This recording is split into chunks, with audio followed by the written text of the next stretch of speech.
Finally आम्ही आज चाललोय पुण्याला माझ्या भावाच्या लग्नासाठी.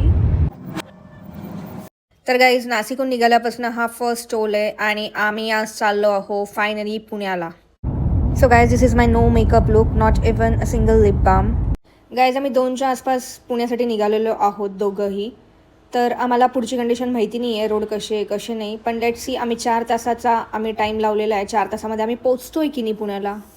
आम्ही जेव्हा पण येतो ना तर या रस्त्याचं काही ना काही आहे ना काम चालूच असतं. काय माहिती काय असतं या रोडमध्ये, एवढं कुछ ना कुछ तो चालू राहत आहे काम.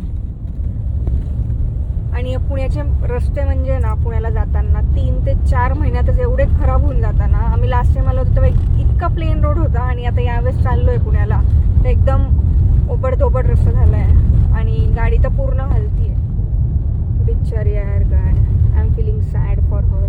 एक लड़के को अभी गाड़ी चलाने में बहुत मज़ा आएगा क्योंकि ये रोड पे अभी कुछ भी खड्डे खुड्डे नहीं है. संगमनेर सोडलेलं आहे आम्ही आणि हा रस्ता खूप भारी आहे. अशा रोडवर गाडी चालवायला खूप मजा येते. याला इतक्या रडत होता हा, आता याला चांगलं वाटतंय. काय चाललं काय बापरे. गाईचा मुलगा आज खूप जास्त खुश आहे कारण की याचं 3-4 महिन्यापासून चालू होता आपण पुण्याला कधी जाणार पुण्याला कधी जाणार. तर फायनली आम्ही आज चाललोय पुण्याला माझ्या भावाच्या लग्नासाठी. याला नाशिक टू पुणे ना लॉंग ड्राईव्हला जायला खूप आवडतं कारण की गाडी चालवायला याला खूप जास्त मजा येते. पण आज नेमकं काय झालेलं, नाशिक ते संगमनेरपर्यंत रस्ता खूप जास्त प्रचंड खराब होता. संगमनेर नंतर आत्ता आम्ही पुढे रस्त्याला लागलोय. आत्ता थोडासा रस्ता चांगला झालेला आहे तर याला गाडी चालवायला खूप भारी मजा येते आता. आणि याला ना कधीचा ओव्हरटेक करायचं आहे पण चान्स नाही भेटत आहे. मी त्याला बोलली की 1 तास लेट झाला तरी चालेल पण डेंजरवाला ओव्हरटेक नको करूस, म्हणून मी असं ना हात इथे वर ठेवते असा. मला रिस्क नहीं घ्यायची आहे. गाइस नासिक पासूनचा 3rd टोल है और मेरे को सच में बिल्कुल समझ में नहीं आ रहा है ये 130 रुपये काय के ले रहे. सच में समझ में नहीं आ रहा है. आता डोकंच पागल होतं. आधी 40 नंतर 80 आणि आता 130 रुपये. वा वा वा वा.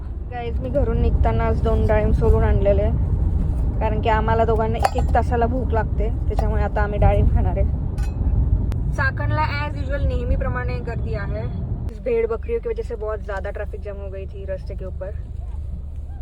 बाप रे किती मस्त दिसतं बघ ना हा घर. किती लाईनशीर चाललेत सगळे आणि हे माणसं बघा कशी. गाईज फायनली 6 वाजता मी पुण्यामध्ये एंट्री केली होती. गाईज तुम्ही बघू शकता सगळीकडे रेड आहे ट्रॅफिक. दोन्ही साईडने ट्रॅफिक. गाईज वेलकम टू पुण्याची ट्रॅफिक. गाईज आम्ही 2ला निघालो होतो. 6:30 पर्यंत पुण्यामध्ये पोहोचलेलो आहोत. Guys see you in next vlog of Pune. Bye bye.